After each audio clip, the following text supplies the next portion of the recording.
Welcome to our channel. Today we how to enable resource limits with groups for VPS containers. Complete guide step by step clearly.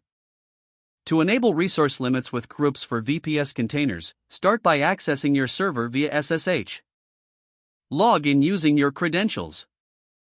Once logged in, update your package list to ensure you have the latest software. Use the command sudo apt update. Next, install the GroupTools package if it's not already installed. Run the command sudo apt install GroupTools. After installation, create a group for the resources you want to limit. Use the command sudo create gmemory cpu my_group. Replace my_group with a name that suits your application. Now, set memory limits for this group.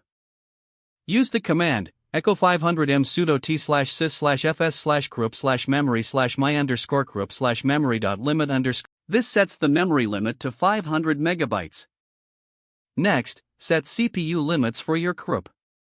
Use the command echo 100,000 sudo t/sys/fs/group/cpu/my_group/cpu.cfs. This allows the process to use up to 100 milliseconds of CPU time every 100 milliseconds. To run a process within this group, use the following command syntax. Type sudo gexec gmemory cpu my_group command. Replace command with the command you wish to execute. To check if the limit is applied, use the command cat/sys/fs/group/memory/my_c_group/mem. This will show the current memory usage for that group. Make adjustments to the limits as necessary by modifying the files in the corresponding group directories. To remove or delete the group, use the command sudo delete memory cpu my_group. This will clean up the resources associated with that group. Finally, always monitor your containers to ensure they operate within the set resource limits. With these steps, you've successfully enabled resource limits using groups for your VPS containers.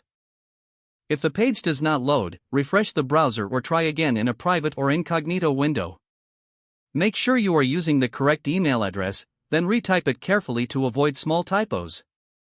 If your password is not accepted, use the reset option and create a new strong password you can remember.